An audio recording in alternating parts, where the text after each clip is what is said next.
नमस्कार विद्यार्थी मित्रांनो, आज आपण इयत्ता 6वीतील विषय मराठी यात काव्य क्रमांक 17 बहुमोल जीवन या काव्याचा अभ्यास करणार आहोत. चला सर्वप्रथम आपण कवींचा परिचय मिळवू. विद्यार्थी मित्रांनो, या कवितेचे कवी आहेत रमण रणदिवे. हे एक प्रसिद्ध कवी. ऋतू फुलांचा, चंद्रभेदींच्या खुणा, संप्रदार, काहूर, समर्पण हे त्यांचे कविता संग्रह प्रसिद्ध आहेत. ही कविता काहूर या कविता संग्रहातून घेतलेली आहे. विद्यार्थी मित्रांनो, बहुमोल बहुमोल म्हणजे काय तर अनमोल. तर बहुमोल जीवन म्हणजे आपले जीवन हे अगदी अनमोल आहे. जीवन जगताना प्रत्येकास सुख दुःखांना सामोरे जावे लागते. जीवनात आलेल्या प्रत्येक संकटांना आपल्याला तोंड द्यावे लागते. म्हणून आलेल्या प्रत्येक संकटांना आपण सामोरे गेले पाहिजे, असाच बहुमोल संदेश या कवितेतून कवींनी सादर केला आहे. चला तर विद्यार्थी मित्रांनो, आपण कविता ऐकू आणि आनंदाने गाऊ. मनासारखे सारे काही जीवनात या घडते का? मनासारखे सारे काही जीवनात या घडते का? फुले निखळूनी पडती तरीही झाडे सारखे झडते का? फुले निखळूनी पडती तरीही झाडे सारखे झडते का? भोगावे लागते सखल जे येते ते वाट्याला. गुलाब बोटे मोडीत नाही आसेपासच्या काट्याला. काटे देते म्हणून लतिका मातीवरती चिडते का? मनासारखे सारे काही जीवनात या घडते का? मनासारखे सारे काही जीवनात या घडते का? वसंत येतो निघून जातो, ग्रीष्म जाडतो धरणीला. पुन्हा नेसते हिरवा शालू, पुन्हा नवे पण सृष्टीला. देह जळाला म्हणून धरणी एकसारखी रडते का? मनासारखे सारे काही जीवनात या घडते का? मनासारखे सारे काही जीवनात या घडते का? रोज नभाचे रंग बदलती घनदाटूनी येतात तरी. निराश आशा पुन्हा नवाने नक्षत्र येतात घरी. अवसेला पाहून पौर्णिमा नभात रुसूनी बसते का? मनासारखे सारे काही जीवनात या घडते का?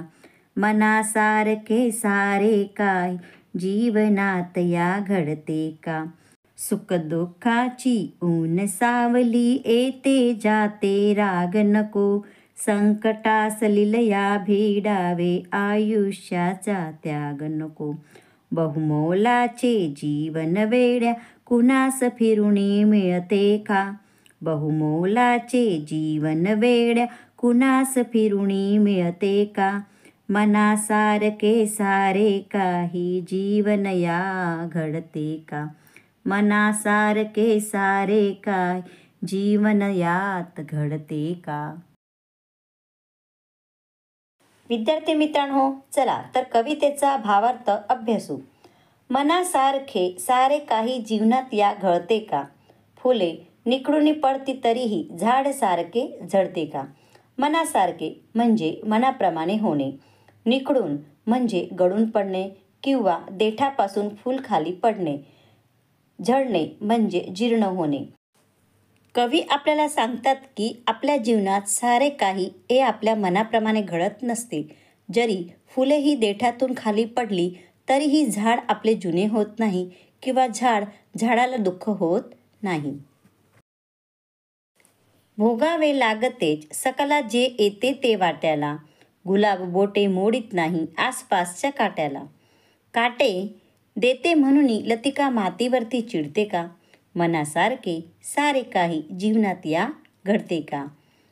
भावार्थ, जे आपल्या नशिबाच्या वाट्याला किंवा आपल्या भाग्यात लाभलेले असते ते भोगावेच लागते. मानवाला येणाऱ्या संकटांचा स्वीकार हा करावाच लागतो आणि त्या संकटांना सामोरे जावे लागते. जसे की गुलाबाचे रोपटे हे काट्यांनी वेढलेले असते. काटे दिलेत म्हणून वेली किंवा मातीवर तो चिडत नाही.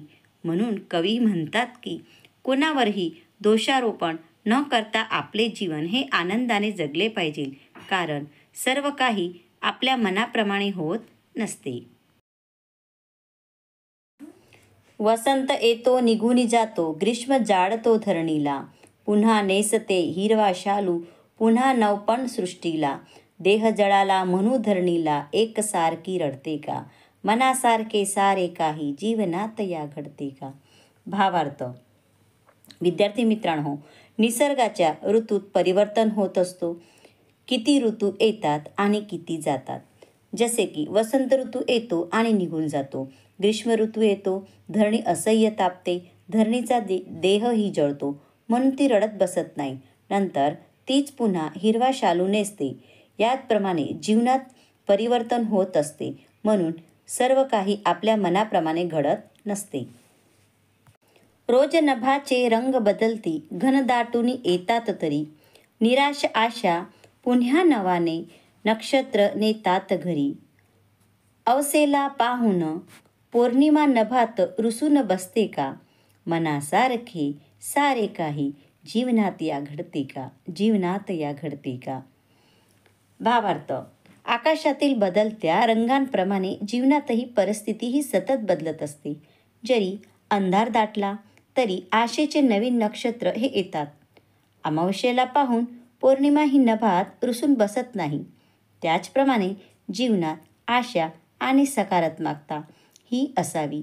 संकटांमुळे खचून न जाता नव्या संधीचे व क्षणांचे स्वागत करावे, कारण मनासारखे सारे काही आपल्या जीवनात हे घडत नसते. आपल्या जीवनात घडत नसते. सुखदुःखाची ऊन सावली येते जाते, राग नको. संकटास लिलया भिडावे, आयुष्याचा त्याग नको. बहुमोलाचे जीवन वेड्या, कुणास फिरून मिळते का? मनासारखे सारे काही जीवनात या घडते का? जीवनात या घडते का? भावार्थ. जीवनात सुखदुःखाच्या ऊन सावली येतच असतात, म्हणून कधीही राग मानू नये. येणाऱ्या संकटांना तोंड द्यावे, सामोरे जावे, कारण आयुष्याचा त्याग नको. आपले जीवन हे अनमोल आहे, फिरून पुन्हा ते येणार नाही. म्हणून सर्वांनी आपले जीवन हे आनंदाने जगावे, कारण आपल्या मनाप्रमाणे किंवा आपल्या ठरल्याप्रमाणे सर्व काही आपल्या जीवनात हे घडत नसते. याप्रमाणे विद्यार्थी मित्रांनो, कवी रमण दिवे यांनी खूपच सुंदररीते जीवनाचा अर्थ आपल्याला समजविला आहे. आपले जीवन हे अगदी अनमोल आहे. या जीवनाचा आपण आनंद घेतला पाहिजे, नको की त्या आयुष्याचा आपण त्याग केला पाहिजे. विद्यार्थी मित्रांनो, ही कविता तुम्ही मुखपाठ करा. चला आता आपण कवितेवर आधारित संवादातील प्रश्नांची चर्चा करू.